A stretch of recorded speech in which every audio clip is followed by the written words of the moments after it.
All right, 2025, we're at the AtmosAir booth at AHR Expo in Orlando. I got Tony Abate. Tony, what's happening, brother? Great to see you. Tony's a regular on the podcast, and he's an expert in all things indoor air quality.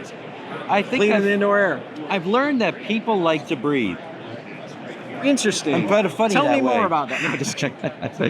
But yeah, I mean, thank you for coming. I appreciate the time.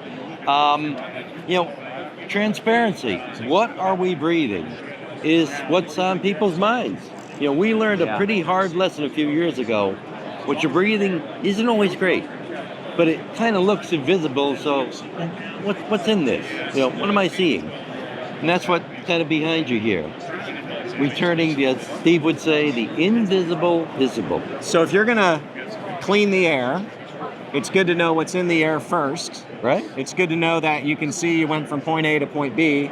Because a lot of people, they look at this and they're like, I can't see it. How do I know it's working? We're going to talk about bipolar ionization as your product, but a lot of people, and especially I faced this a lot when I was a sales guy, is I can't see it. I don't know if it's working. Sure. The filter gets dirty. You can see the pressure drop of the filter. Mm-hmm. It's easy to understand that. So AtmosAir, you guys do a good job of actually monitoring what's in the air so you can see what's happening when you turn the product on over time, et cetera, right? And that's what we're looking at back here? Exactly. I like to say, and I serve on a bunch of ASHRAE committees. ASHRAE standards are about, best care practices. You're like a rock star in ASHRAE, aren't you? No, I'm experienced. I used to have nice black hair, and I'm sure the camera's saying not so much. We'll edit that. We'll AI that. Thank you. We develop standards which are answers. Yeah. Do this and you should have a good result. Got it. But what are the questions? We don't really know. That's how you know. What do I need to work on? What is about my air might need improvement? Right. Has what I done provided that improvement? Am I breathing something healthy and good? And that's what screens like this will show you.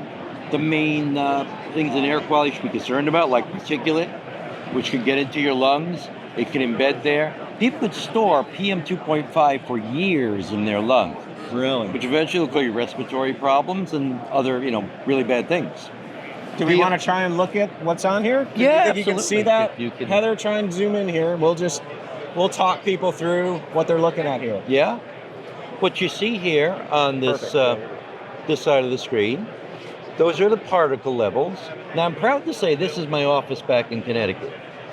So you see the particle levels are immeasurable.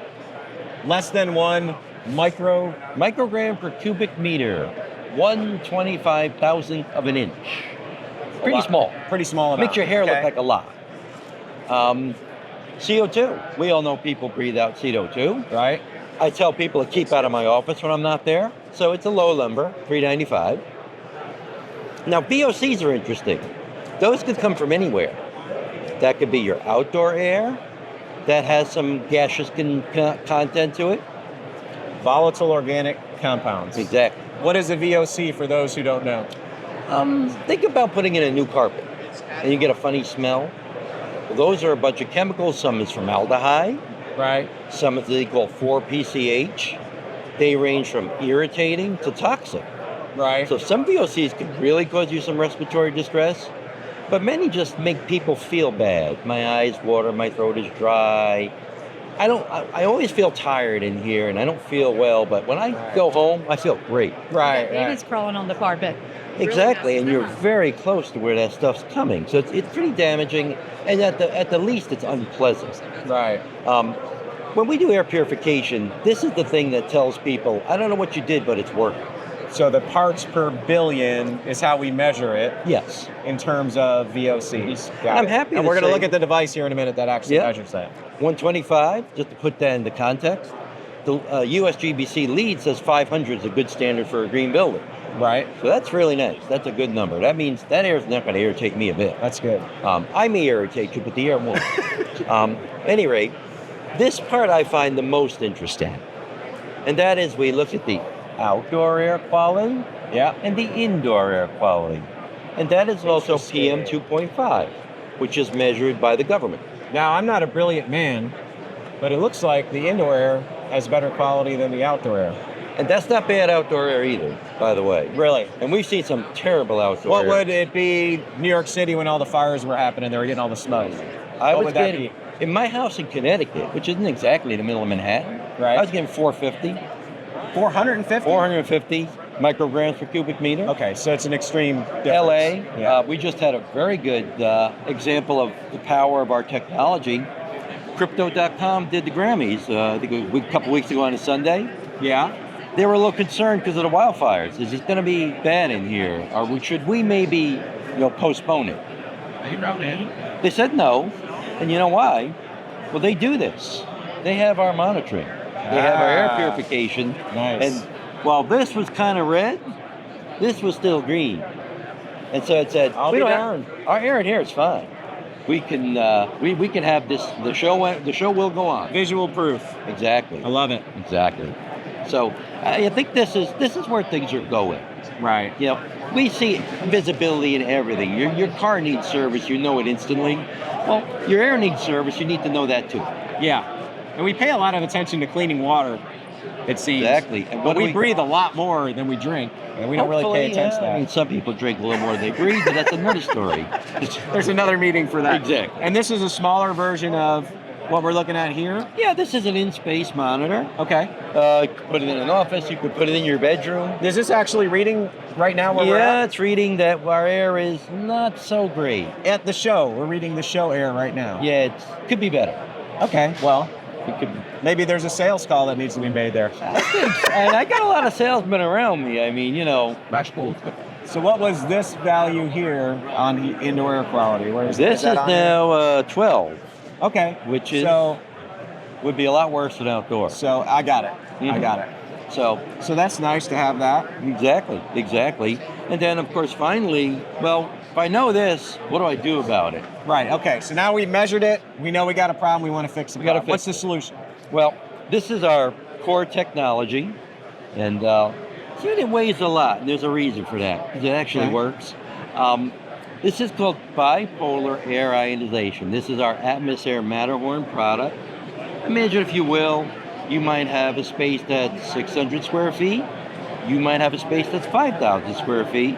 This unit could treat both. Just Okay. depends on the length and the quantity of these bipolar ion tubes. All right. So, man, Engineered product. Call your rep. call your rep. Give him the space parameters, and he's got a program. You've got a great program. He can whip it out. Got Yeah. a mechanical schedule, we're good. Gotcha.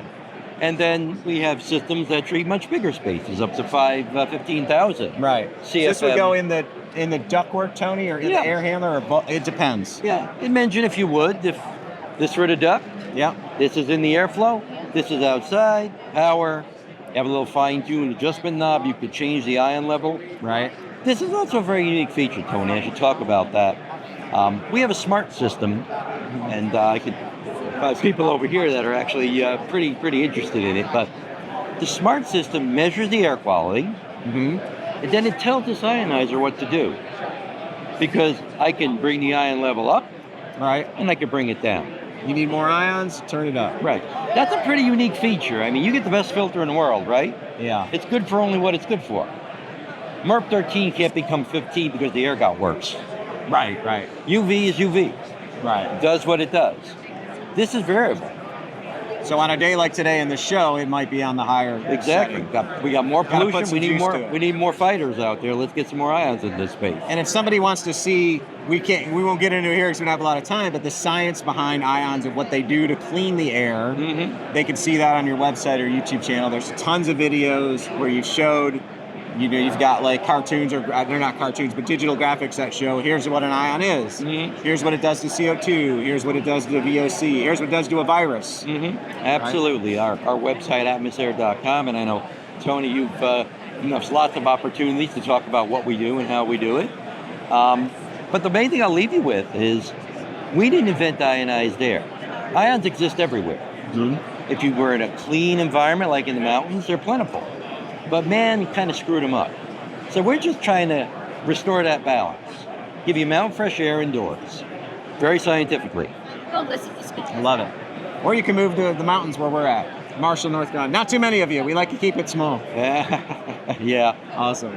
Well, Tony, thank you so much. We'll get out of your way here. You got a tons of folks back here wanting to see your product. So Sure. thank you so much, man. We really appreciate it. It's good to see you, Tony. You too, Tony. Thank you. Thank you. I'll see you later.